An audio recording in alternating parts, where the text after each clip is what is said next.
Hola, ¿qué tal? Bienvenidos a su clase que lleva por nombre Derecho de Amparo. Vamos a continuar desarrollando el tema que lleva por nombre el amparo como mecanismo de control constitucional y de la convencionalidad. Ya analizamos con antelación la parte relativa al amparo como mecanismo de control constitucional. Incluso analizamos algunos ejemplos prácticos de cómo pudiera ejercerse ese denominado control difuso de la constitucionalidad por parte de las autoridades con funciones jurisdiccionales en el orden común. Asimismo, diferenciamos lo que es el control difuso de la constitucionalidad y lo que es el control concentrado de la constitucionalidad, cuya atribución es propia y exclusiva del Poder Judicial de la Federación.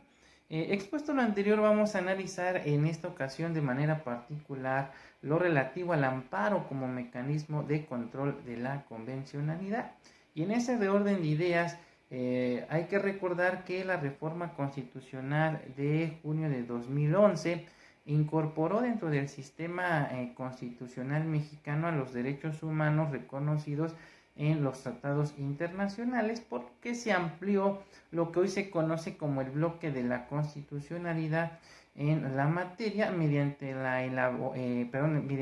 elevación a rango constitucional a los tratados internacionales en materia de derechos humanos de los que México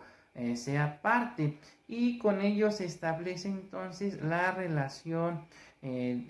con obligaciones de homologación y diálogo de nuestro derecho interno con la Corte Interamericana de Derechos Humanos. En concordancia con lo anterior, se dice que a partir de la reforma en comento, los tratados internacionales tienen una función complementaria, ya que en ocasiones complementan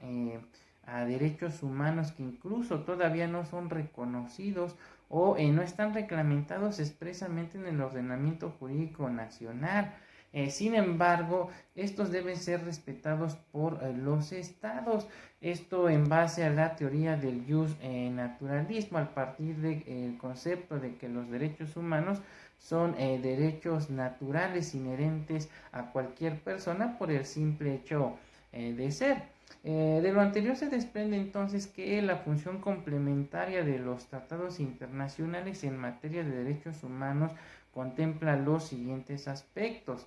En primera instancia,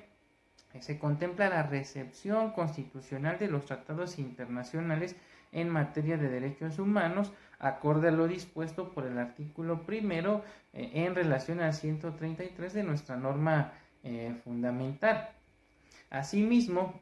se plasman obligaciones y principios nacionales a través de lo que se conoce como el jus cogens o el hard law, es decir, el derecho obligatorio o vinculatorio para los estados o naciones a través de la suscripción de tratados internacionales. En tercer lugar, se trae como consecuencia la recepción nacional del derecho internacional de los derechos humanos, con lo que se amplía el bloque de la constitucionalidad, y finalmente se reconstruye el derecho interno a la luz de los derechos humanos y en base al derecho internacional de derechos humanos, desde luego partiendo de la Declaración Universal de los Derechos Humanos. De lo anterior se desprende entonces que el amparo en la actualidad, además de ser un mecanismo de control constitucional, hoy es un mecanismo de control de la convencionalidad, entendiéndose por este último, de acuerdo a la doctrina de la Corte Interamericana de Derechos Humanos, como una institución que se utiliza en el derecho internacional, principalmente en materia de derechos humanos y específicamente de la Convención Americana y sus fuentes, incluyendo desde luego la jurisprudencia que emita al efecto dicho tribunal. El control de la convencionalidad entonces es la herramienta que permite a los estados concretar la obligación de garantía de los derechos humanos en el ámbito interno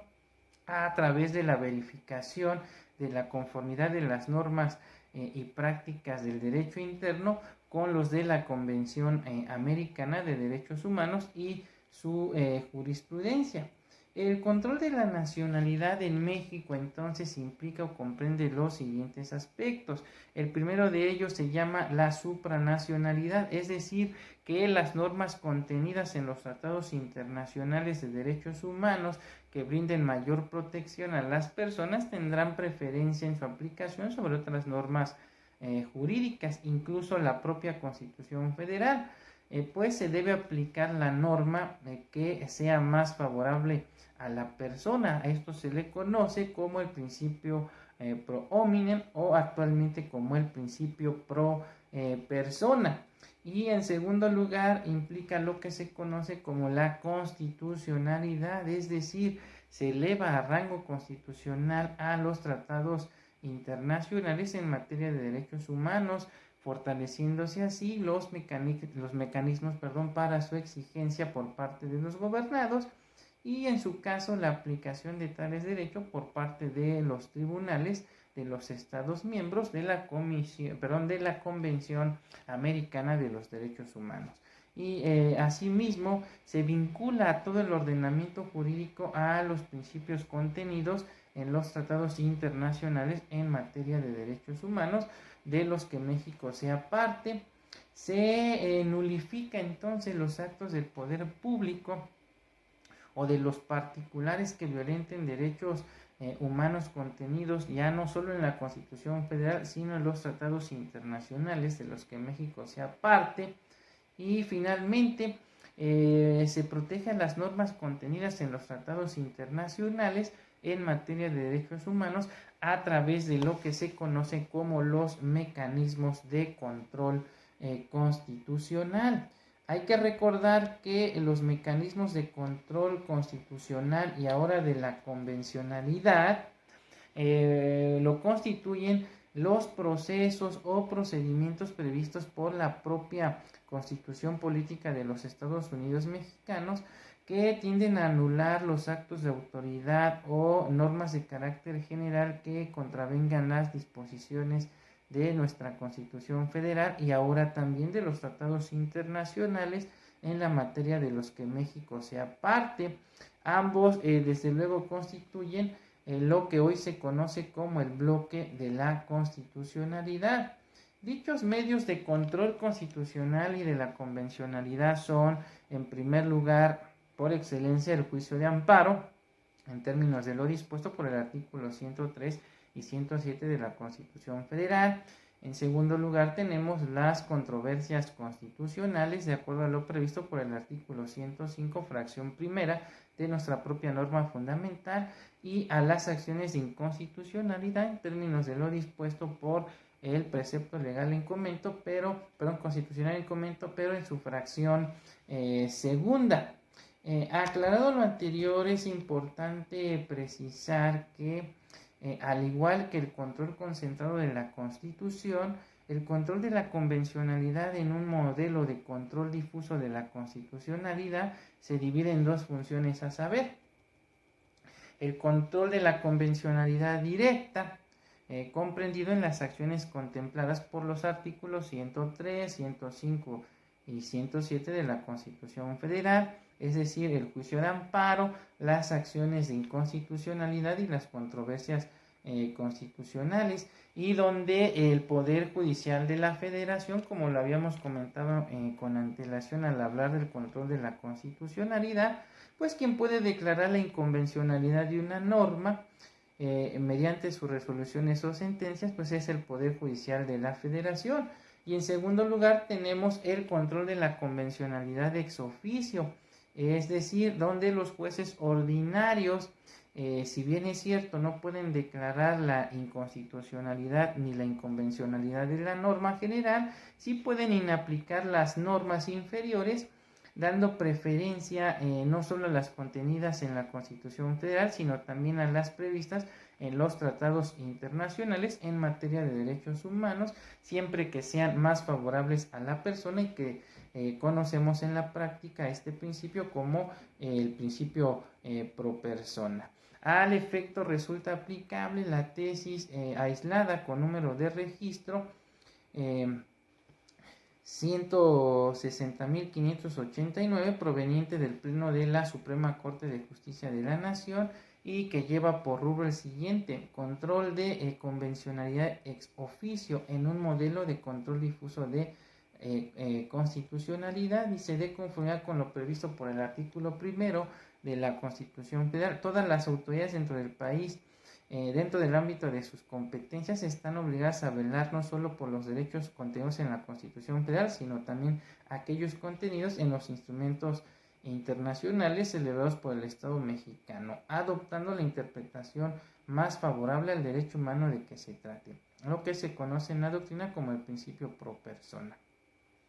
Estos mandatos contenidos en el artículo primero, reformado mediante el decreto publicado el 10 de junio de 2011 en el Diario Oficial de la Federación, deben interpretarse junto con lo establecido por el diverso 133 para determinar el marco dentro del que debe realizarse el control de la convencionalidad ex oficio en materia de derechos humanos a cargo del Poder Judicial, el que deberá adecuarse al modelo de control de constitucionalidad existente en nuestro país.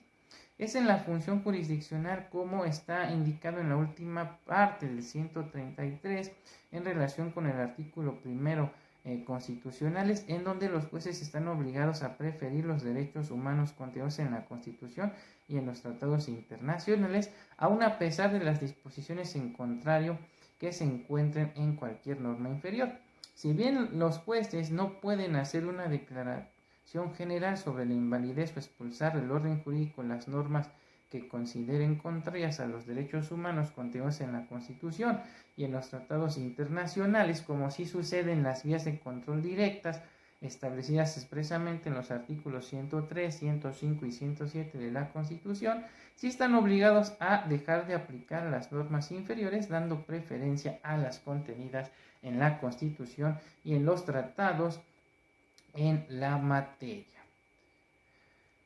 Bien, en conclusión, entonces, vamos a establecer que el amparo es un mecanismo de control constitucional por vía de acción, ya que a través del derecho público subjetivo, que recibe el nombre de acción de amparo, y el quejoso, que es a través del cual el quejoso acude ante el juez o tribunal de amparo a plantearle en su demanda y concretamente en su apartado de conceptos de violación la posible contradicción entre un acto o omisión de la norma de carácter general con el bloque de la constitucionalidad, y en ese orden de ideas de resultar conculcatorios de los derechos humanos reconocidos por ese bloque de la constitucionalidad, el planteamiento formulado por el titular de la acción de amparo mediante sus conceptos de violación, desde luego forma parte de la litis del juicio de amparo, por lo que deberán analizarse dichas cuestiones al momento de emitirse la sentencia respectiva, lo que en el caso de que se desestimen dichas cuestiones, dará pauta para acudir al recurso de revisión ante la Suprema Corte de Justicia de la Nación para que sean examinados los puntos relativos a la inconstitucionalidad de la norma procesal que en su momento fue impugnada, pues este es uno de los supuestos de excepción en que procede el recurso de revisión ante nuestro máximo tribunal, ya sea cuando se trate de amparo indirecto como de amparo directo, esto en términos de lo dispuesto por los artículos 107, fracción octava, inciso A, y fracción novena de la Constitución Federal, así como 10º, fracción segunda, inciso A, y fracción tercera de la Ley Orgánica del Poder Judicial de la Federación. Bien, por último es importante precisar que, hablando de las controversias constitucionales y las acciones de inconstitucionalidad como mecanismos de control de la constitucionalidad y de la convencionalidad, estas solamente pueden ser ejercitadas por alguno de los poderes públicos previstos en el artículo 105 de la Constitución Federal. y la tutela jurídica de la constitucionalidad, igualmente que en el amparo, comprende tanto la parte orgánica como estructural de la Constitución Federal. Es decir, no solamente se protege a las personas contra cualquier violación a los derechos humanos reconocidos por la parte dogmática de nuestra Constitución, sino también cualquier violación a un precepto constitucional. Asimismo, hay que recordar que en la Suprema Corte de Justicia de la Nación, de acuerdo a las facultades que le confiere el artículo 105 de nuestra norma fundamental, pues tiene la potestad de resolver en forma terminal y definitiva, mediante sus sentencias que emita al respecto, si una disposición legal es o no contraria a la Constitución Federal y a los tratados internacionales en materia de derechos humanos, ya que tanto en las controversias constitucionales como en las acciones de inconstitucionalidad, son mecanismos de control concentrado de la inconstitucionalidad o de la inconvencionalidad de las normas, y por ende nuestro máximo tribunal debe resolver esas situaciones planteadas al formar parte de la litis que en su momento le fue planteada al ejercerse alguna de estas acciones. Bien, con esto estaríamos concluyendo entonces el presente video y nuestra sesión de hoy, que llevó por nombre el amparo como mecanismo de control constitucional y de la convencionalidad, y nos estaríamos viendo más adelante en un futuro video donde estaremos analizando diversos temas relacionados con la materia del derecho de amparo. Por el momento me despido. Hasta pronto.